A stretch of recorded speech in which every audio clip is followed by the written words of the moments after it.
Saya cuma sederhana, ini cuma persoalan sederhana supaya dapat terjawab. Kenapa gitu? Hukuman mati tidak bisa, perampasan aset tidak bisa. Iya karena yang pemerintahnya ikutan juga. Gimana sih Iya Pak Pak, Teddy? saya ada kasih contoh Karena tadi Pak. semuanya terlibat, tidak ada yang terlibat. Kalau dihukum mati, kalau perampasan aset, kalau dikena suatu ketika balas dendam dikeroyok rame-rame, ya habis dia Pak. Pak tadi saya kasih contoh Pak. Makanya tidak ada cara lain cuman bubar. Kalau bubar udah siapa saja di situ bisa tiba-tiba Pak Teddy jadi presiden, bisa tiba-tiba saya dipanggil jadi perdana menteri, ya kan? Kita nggak ngerti loh Pak. Dengan bubarnya negara ini bisa segala sesuatu kayak kartu dikocok ulang. Nah, siapapun yang di situ, pokoknya kalau saya Pak, ya kalau saya tiba-tiba diganti bubar lalu saya diusung jadi perdana menteri begitu ya Pak. Hmm. Yang pertama saya lakukan adalah ini dulu Pak, bersih-bersih dulu, babat dulu Pak. Dengan apa? Dengan korupsi. Yaman ini akan saya PKI kan. Pertama kali saya menjabat sebagai Perdana Menteri, orang-orang Yaman ini akan saya PKI kan dulu Pak. Yang saya pegang militer dulu Pak.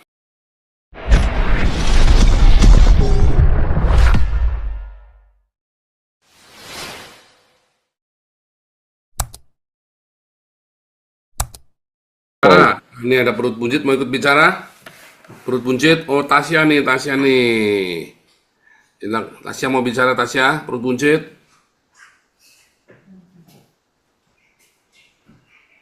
Iya Pak. Ya silakan, perut buncit. shalom Iya. Buncit. Shalom, shalom. Halo Pak.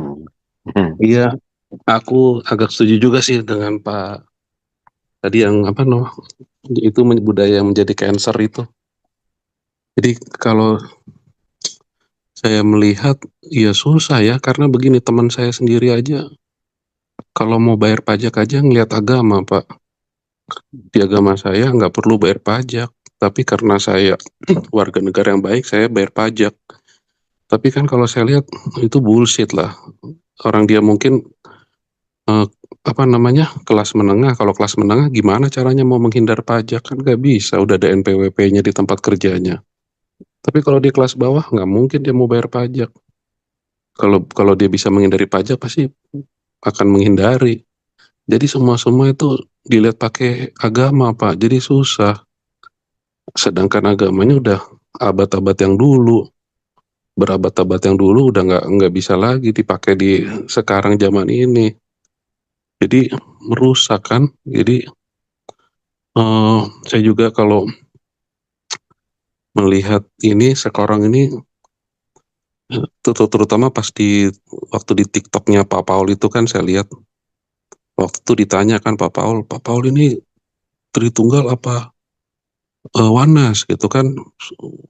Saya Tritunggal gitu kan. Terus oh ya sama berarti gitu. Terus Pak Paul ngetes orang ini kan, beneran kamu Tritunggal dites.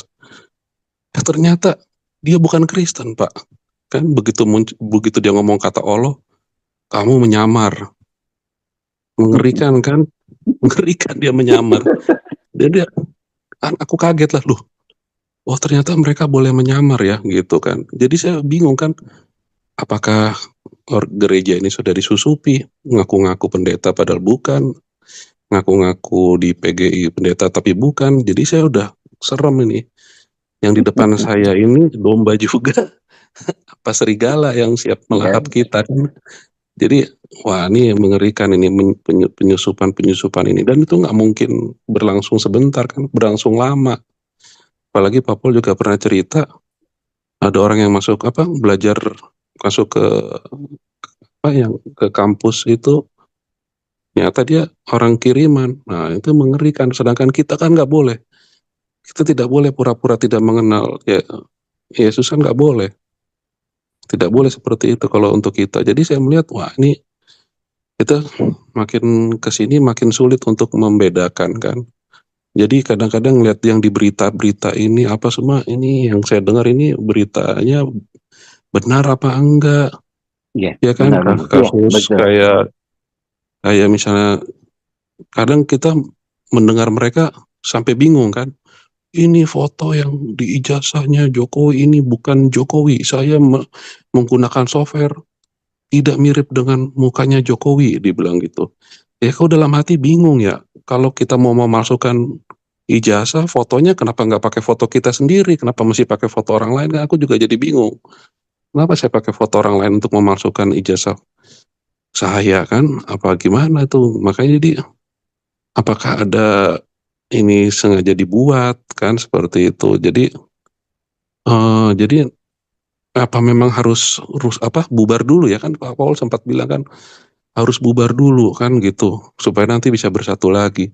Jadi kadang-kadang dari apa namanya ya, kalau kita ngelihat di alam ini ya, dari ketidakteraturan akan muncul keteraturan, dari dari chaos itu akan Ya. muncul keteraturan kan seperti itu kan. Kayak misalnya kenapa sih kita ada jembatan yang panjang itu nggak boleh banyak orang yang melewatkan, meskipun bebannya mungkin cukup, karena waktu kita berjalan mungkin langkahnya nggak sama, tapi resonansi itu lama-lama akan menjadi sama. Atau kayak metronom kan, ada banyak metronom, kita gerakan beda-beda semua. Tapi dari yang awalnya gerakannya berbeda menjadi sama semua. Nggak tahu kenapa resonansinya jadi sama. Jadi tapi ada satu ini yang masuk merusak resonansi itu semua. Yang Nah, ini budaya itu ya, analisa mantap ini. Benar-benar.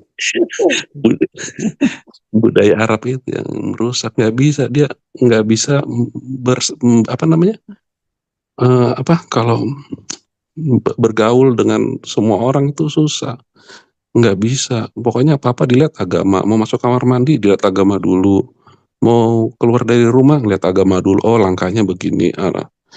Susah, jadi pandangannya apa, pemikirannya terbatas, jadi membataskan diri. Sesuatu yang tidak terbatas kamu bataskan, kamu buat jadi terbatas.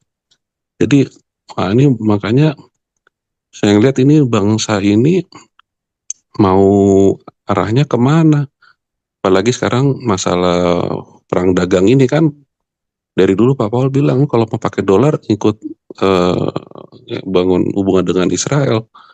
Ya kalau nggak mau ya ikut ikut Cina. Oh tidak bisa, kalau orang Indonesia kan, oh tidak, kita adalah bebas aktif. Mana bisa bebas aktif, udah nggak bisa. Kalau kamu ngikut dolar, si Cina nanti nekan kita. Mau ikut Cina, dolarnya Amerikanya nekan kita. Jadinya apa ujung-ujungnya, suruh memihak. Nggak memihak gimana, orang kita bukan negara kuat kok, kecuali kita negara kuat sama kayak mereka berdua itu negara itu kan. Ini enggak kan, nggak bisa, susah. Jadi bangsa ini sudah ada kanker di dalamnya kan. Jadi ya pilihannya ya kanker itu harus dibuang, nggak bisa dipelihara. Kenapa? Karena dia makin menggerogotin terus kan. Atau bangsa ini udah kayak orang kecanduan kan, udah butuh drugs lagi. Dia mana drugsnya nih, nggak ada, dijual lah semuanya, isi rumahnya dijual, dijual semua. Nggak ada yang dijual, ngambil dari luar, ngambil punya siapa, ngambil siapa. Nah jadi udah agak susah ya, karena ini sudah prosesnya udah lama, udah kronis. Jadi memang agak berat sih, kasihan sih pemerintahan yang sekarang ya. Prabowo memang mungkin pusing kali ya, mau seperti apa juga kan.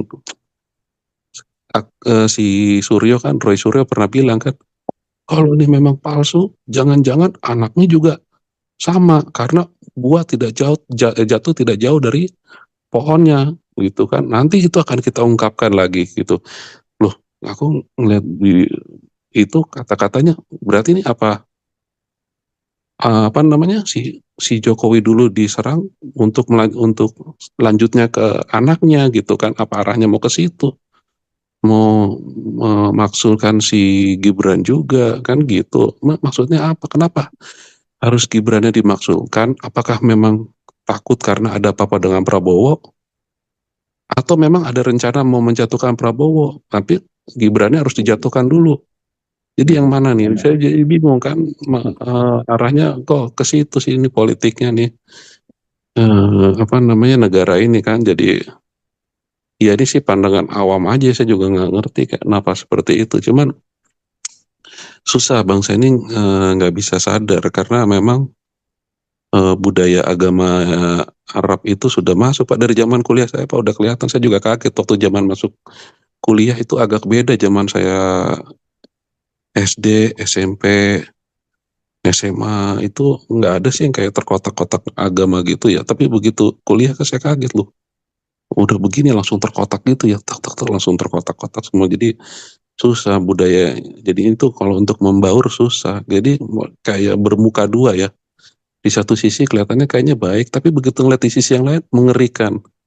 Jadi kita mau hati-hati, mau hati-hati dengan mereka, tapi ada penyusup juga di antara antara kita kan impostor di tengah-tengah kita. Benar-benar. Iya, apakah memang harus bubar dulu negara ini supaya kita mempunyai resonansi yang sama? Nah itu saya juga nggak tahu Pak. Gitu Pak. Terima kasih Pak. Dilanjut aja Pak Teddy. Oh iya, iya benar Pak. Saya senang Pak Budi. Analisa-analisa seperti ini, ya saya juga saya akui lah, ya, analisa seperti ini, seperti bicara fufu-fafa, apakah itu itulah bagian politik gitu. Dengan tidak mau melepaskan bahwa kita tidak punya ego ya untuk mau, oh iya begini kita. Cuma kita lihat kebenarannya aja itu. Ya. Karena benar-benar kebenaran itu juga bisa dilihat dari runtutan sejarah kan. Kita klarifikasi gitu. Kita klarifikasi sehingga kita punya ada argumentasi kuat. Umpamanya begitu kan ada orang cerita Pak, kenapa kemarin orang belum diskusi di media besar? Kita sudah diskusi nih. Apakah ini Trisutrisno? Contoh, Trisutrisno ini sakit hati karena anak-anak tiganya di dalam posisi jabatan-jabatan di kepolisian, angkatan udara dan angkatan darat tidak ada posisi strategis, maka dia hantam. Itu ya saya bilang bagian daripada strategi politik. Itu yang kita analisa di dalam konteks yang tidak like unlike atau ada super ego di dalam kehidupan kita untuk mau mengatakan bahwa ini bukan, kita mau melihat aja satu keseluruhan seperti Benci katakan tadi. Artinya saya melihat bagaimana contoh wakil presiden itu mereka mengubah undang-undang dasar ya, MK-nya itu merubah sehingga pamannya meloloskan. Tetapi di satu pihak anggota ketua MPR RI katakan dia kan dipilih oleh rakyat, sudah wakil presiden sudah sah. Cuma orang beranalisa di latar belakangnya itu gitu. Apakah dia legal dalam konteks pamannya yang meloloskan dia dan merubah undang-undang itu menjadi legitimasi bagi dia. Apa itu adil? Nah, itu kan analisa kita bersama. Kemudian itu pencapaian politik itu ya baiklah, itu memang bagian strategi politik yang kita harus terima. Sekarang persoalannya siapa yang dikorbankan nanti gitu. Di dalam konstelasi politik itu tentu rakyat yang dikorbankan. Dalam konteks mengangkat dunia politik seperti ini, yang kelompok-kelompok ini lagi memperkaya diri dengan menggunakan politik seperti ini. Yang saya bilang tadi, kita lagi berargumentasi tentang ini, mereka lagi menutupi korupsi-korupsi yang dilakukan oleh elit-elit dan oligarki ini.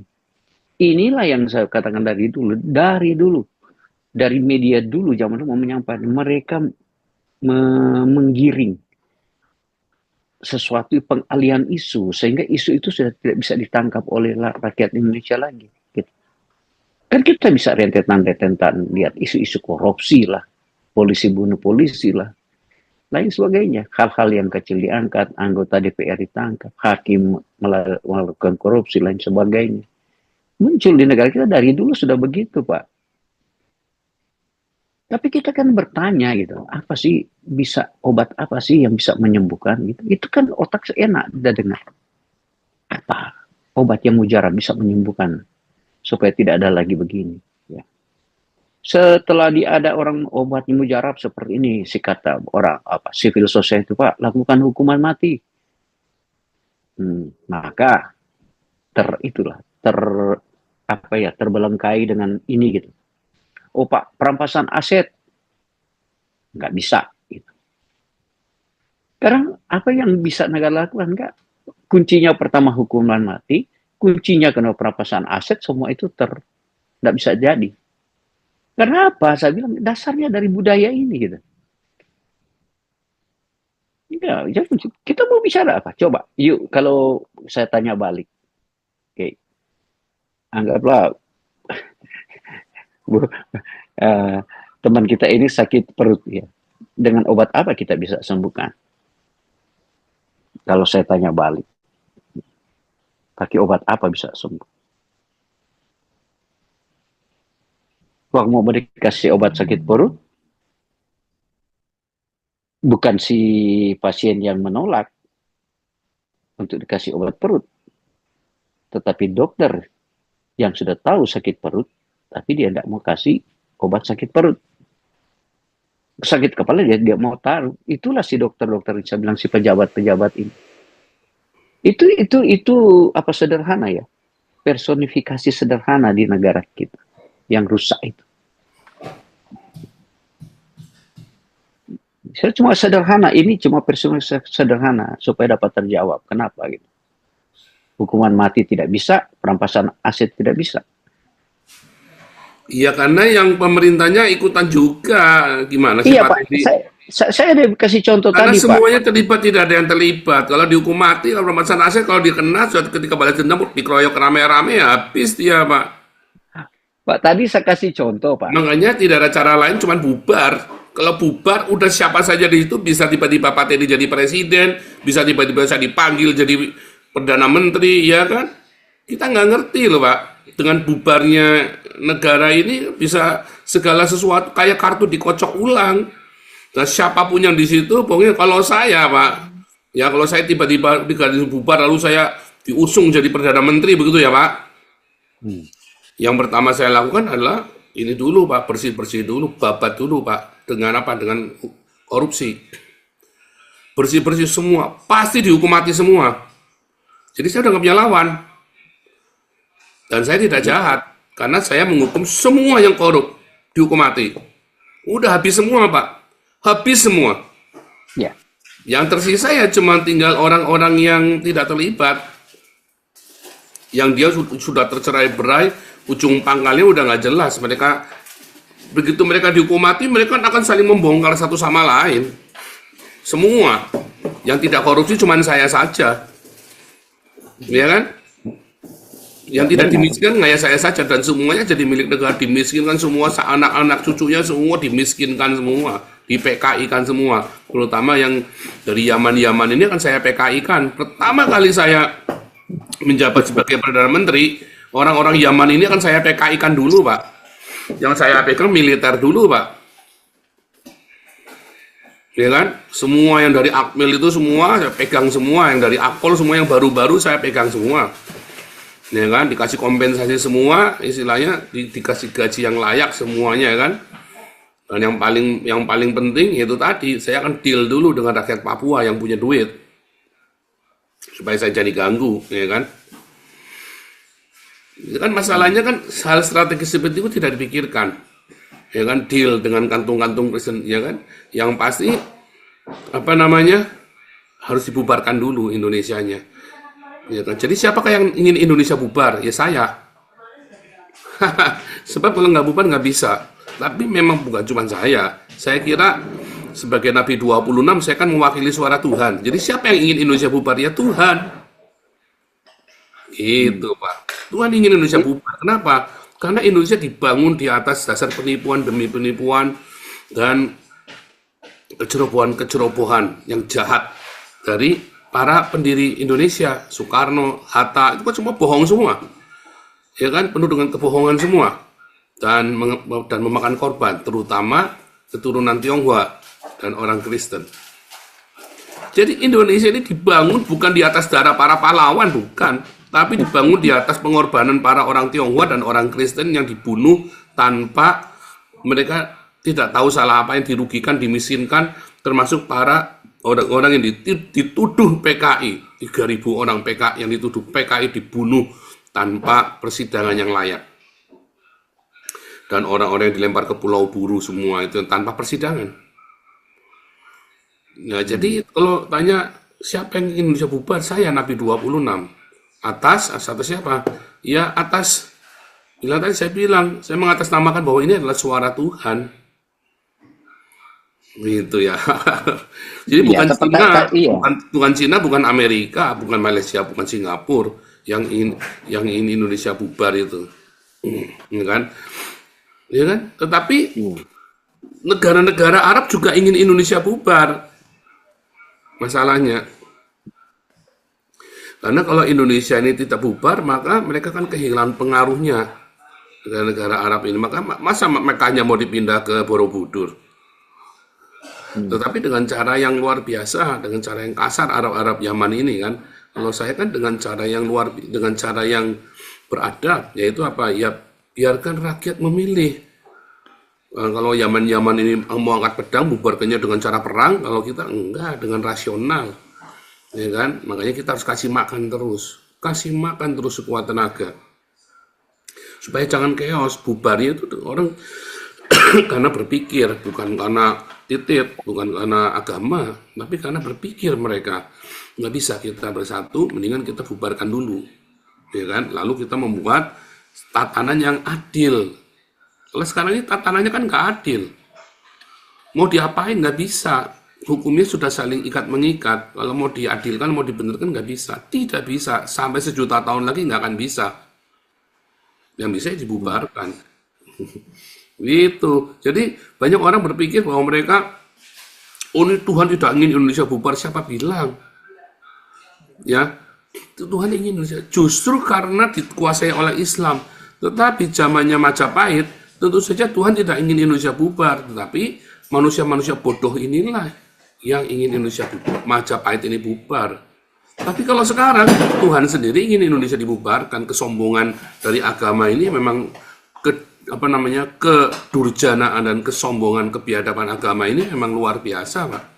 Makanya Tuhan sendiri ingin Indonesia bubar. Dan saya kira tidak akan tidak bubar, pasti bubar. Sama seperti Majapahit bubar, maka Indonesia pun akan bubar. Kemudian dibangun lagi sesuai dengan apa yang menjadi warisan bagi bagi asli Nusantara ini. Menurut saya ya itulah dia, tidak ada cara lain. Saya belum melihat cara lain. Dan kalau ada yang bilang ada cara lain, saya kira dia adalah pembohong. Ya, belum ada cara lain saya kira. Karena Tadi Pak, saya fokus bicara tentang itu ya, tentang masalah obat apa untuk menyembuhkan gitu. Kan terkasihkan itu si A sakit kepala, ada dokter yang ingin kasih sebenarnya obat itu, dokter tahu untuk memberikan obat kepada obat sakit kepala itu apa gitu. Tetapi si dokter itu tidak mau berikan. Nah, itu yang kita sampaikan di Indonesia itu. Mau hukuman itu ada hukuman mati, ya. Tapi tidak mau diberikan oleh si pengambil kebijakan negara itu. Mau perampasan aset tidak bisa. Nah, ini yang saya bilang rusak dalam sistem negara kita. Kemudian di situ juga dari pandangan saya minta tanggapan kepada Dr. Paul ini. Kalau begitu, presiden kita presiden apa sih kalau dia tidak mau berani mengambil kebijakan seperti itu? Oleh sebab itu saya bilang, saya dari dulu tidak mau itu bela Jokowi, Megawati, kita nggak mau lihat Prabowo. Kita mau melihat kebijakan-kebijakan yang mereka tidak mampu lakukan sebenarnya itu benar di hadapan rakyat. Ya, untuk memerantas korupsi supaya negara maju gitu. Sebenarnya yang kita sampaikan, cabutlah ya, undang-undang yang melakukan apa istilahnya yang memenekan pembangunan gereja, tapi mereka tidak lakukan. Seringkali kita membanggakan toko-toko nasional. Saya enggak, saya dari dulu enggak. Saya dulu enggak mau lihat siapa aja. Iya Pak Andi, ya saya enggak mau lihat. Menurut saya, kita ini udah ada tumornya ganas. Jadi gimana? Disuntik apa nggak bisa, di radiasi nggak bisa, harus dipotong. Indonesia bubar. Kan gitu. Sekarang gini contoh soal, ya kan? Si pelawak itu nggak keluarin duit 1 peser pun dia bisa jadi DPR. Karena apa? Popularitas. Padahal orang nggak tahu otaknya isinya apa, kita nggak tahu. Ya kan? Secara educational level mereka belum siap. Jadi gimana caranya? Ya dipotong. Masa penyakit tumor ganas dikasih Band-Aid? Nggak bisa kan dikasih Iya, iya, itu dikasih, dikasih salon pas ya ya nggak bisa, sampelnya itu ya. harus dipotong ke satu. Kedua, ini apa nah perampasan aset, memiskinkan itu nggak Iya, bisa. ya, Itu mereka itu. saya udah berkali-kali saya bilang itu macam spider web, itu sarang laba-laba. Kamu mau Hmm. motong yang mana dulu? Yang sini dipotong nyangkutnya banyak, ke sana ke sini ke sana. Ya kamu tadi udah ada yang bilang tadi si suaminya si Puan Tuan, ya, iya benar saya tuh ya. triliuner. Nah, Iya. terus kamu mau cari itu duit dari mana? Kan gini kan gak Hmm. mungkin, ya kan? Nah, tanya aja duit dari mana, ya kan? Gitu aja, orang dulu miskin sekarang kaya raja kan duit dari mana? Iya, Makanya si tapi ya, idenya Pak Ahok kan nggak bisa jalan itu apa namanya ya eh, benar. menunjukkan ini harta dari mana, pembayaran kamu pajaknya Iya, cocok nggak sama harta yang kamu miliki? iya, khusus kekayaannya itu kan. Nggak bisa. Misalnya, mamanya Teddy, aku garuk punggung kamu, kamu ya garuk panggung aku. Jadi kita sama-sama enak, saling menggaruk punggung kan gitu. Mau dibubarin? Ya nggak bisa lah, nggak mungkin lah. Contoh soal ini perampasan aset memiskinkan ini kok nggak tembus-tembus di Hmm. DPR ini, ya kan? Hukumnya Iya, atau iya, memiskinkan udah di sana udah berapa lama? Kok nggak tembus-tembus? Nggak disahkan? Yang udah nggak bisa, ya udah kita di samping aja nonton lah. Kapan bubarnya tinggal tanggal mainnya kan. Nah kemarin saya lihat video tuh di United Nations tuh orang-orang Papua udah declare iya, independent. declare ya. Hmm. Iya, ya kan? Ya udah gitu aja. Kanker mau nggak bisa tadi disuntik ya, diradiasi. Ya, Bapak Nggak Andi bisa. sedikit kasih solusi loh pada negara Terus dan bangsa.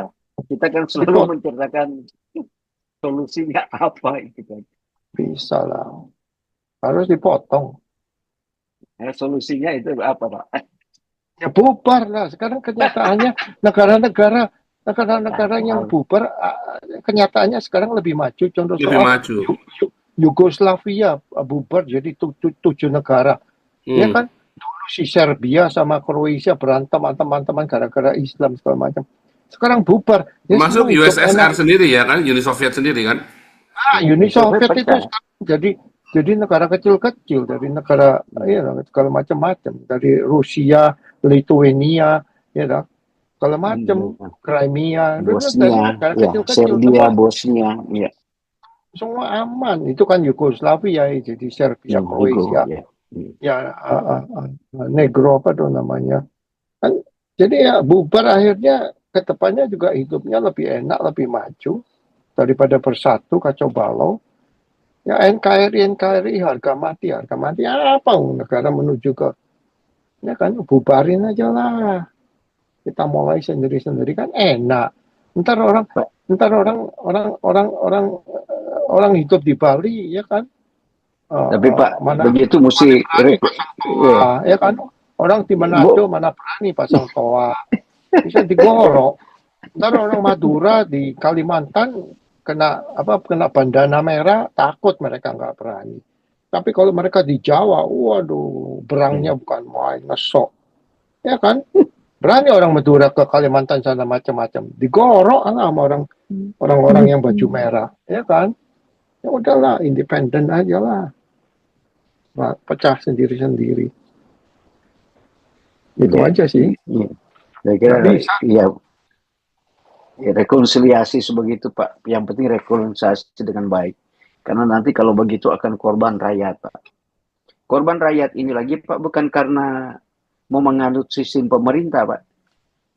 Bukan menganut itu. Saya bukan apa mereka pecah karena melawan tentara militer, bukan. Yang perang itu diakibatkan oleh si kelompok-kelompok FPI ini. Karena yang terjadi di kelompok Islam ya. Mereka akan Lalu mobilisasi ke situ. Yang di sekarang, Kalimantan begitu. kamu lihat sekarang di bekas Yugoslavia, emang rakyatnya melarat, miskin, tersiksa kan kagak. Ya, Rakyatnya hebat. Yang dicari-cari juru pentolannya, kepala-kepalanya ini yang digantung semua. Kan gitu. Atau digantung atau ditembak mati aja lah ketua-ketuanya ini. Gitu aja. rakyatnya sih lebih bebas, Benar. lebih makmur. Iyalah. Kalau pemimpinnya, ketua-ketua